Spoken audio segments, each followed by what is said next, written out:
Good morning, guys. I hope we're all sparkly. Today, I had to do cold water therapy in the sea alone. All by myself. And I had an amazing experience. Sorry, Lydia. It was more serene. Sorry, Lydia. It was more tranquil. Sorry, Lydia. But actually, it was no better or worse. But my subjective appreciation of the situation was different. The physiology was the same. You walk in the water, you have a massive spike of adrenaline and noradrenaline, you calm your breathing down, and you get a bit of a dopamine rush, a hell of a dopamine rush, and norepinephrine rush, and you feel amazing afterwards. But normally we do it in a group. There's more of a community atmosphere, a cohesive atmosphere, which is incredible. But this was a challenge. Just a different challenge. Not better, not worse, but different. Now, there are some things in life that we want to have stability in, consistency. And that's going to be what? Yeah, you guessed it. Your hormone levels. But do you want to be stable? Or do you want to have a little bit of a peak and a little bit of a trough? Yeah, you want to have a peak and trough every day because your natural body has a peak in the morning and a trough in the afternoon and evening because your anabolic processes predominate at nighttime and your catabolic processes predominate in the daytime.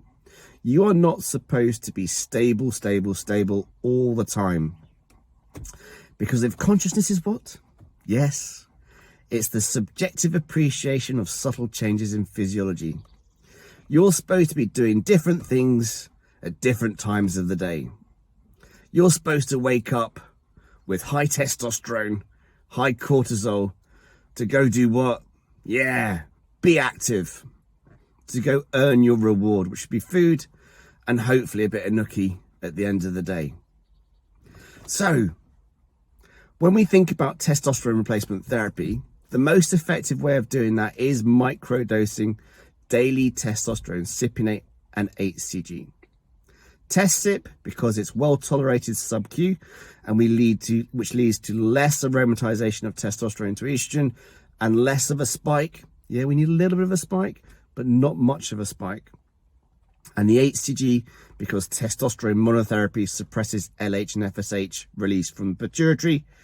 And we want to keep those testicles firing to maximize normal physiology and your neuroendocrine system. So guys on HCG tend to report an improved sense of well-being and libido. But there is a titration process and you have to put the hard work in. Because as I've said numerous times before, testosterone is merely a foundation hormone. It's not supposed to make you happy. How disappointing is that? Well, not really, because you need to earn your happiness. You need to earn your reward. If you were happy all the time, you wouldn't actually be happy because there'd be no contrast.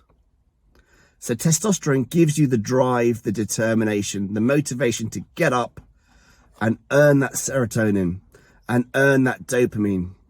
As we spoke about before, testosterone causes an increase in dopamine and estrogen causes an increase in serotonin.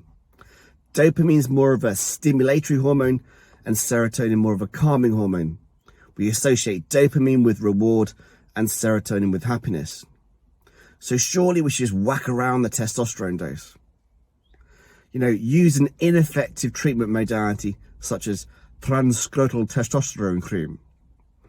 Well, the premise of TRT is normalizing physiology. Yeah, but I feel really good using something different that distorts my physiology.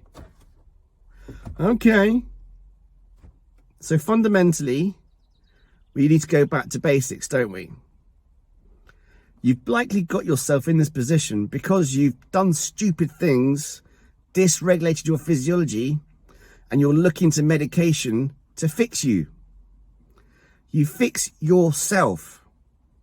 What you need to do is use medication to normalize physiology to then earn your reward by being motivated, driven, getting up off your ass and doing something to achieve that dopamine hit, to achieve serotonin.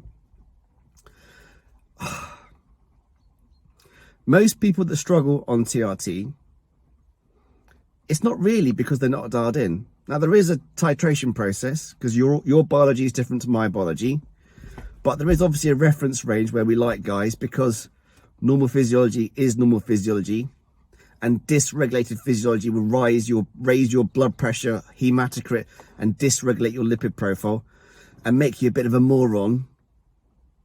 We want you to be cool, calm, considered, and react appropriately to situations, not pin your wife up against the wall.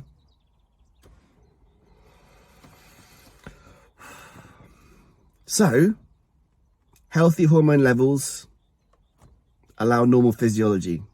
The rest really is up to you. Looking to reduce stress. As I've said numerous times before, we're physical beings in a world full of psychological stress. So how do you do that? Go back to basics. Cold water therapy, breath, the most fundamental thing that you do every day. Don't comfort eat. Get good sleep. Get up at the same time every day. Set your clock, set your circadian rhythms back to how they should be. Getting up, getting on with life. Eating real food. Stop poisoning yourself. And exercise. Doesn't matter what you do, just get up off your ass and do something, because what are you trying to do? You're trying to earn your reward. What you don't want to do is use medications that distort your physiology. Now, paradoxically, you might feel good because if you have peaks and troughs, you're going to have a dopamine spike and a serotonin spike. And we're after serotonin and dopamine. So what's he talking about? Well, if you haven't worked it out by now, you're never going to work it out. What we don't want to do is distort physiology. So if you maximize normal physiology with microdosing, then the rest is up to you.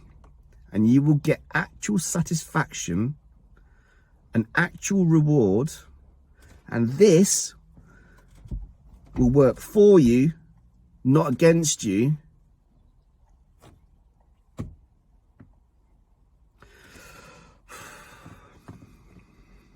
Well, have a wonderful day, guys.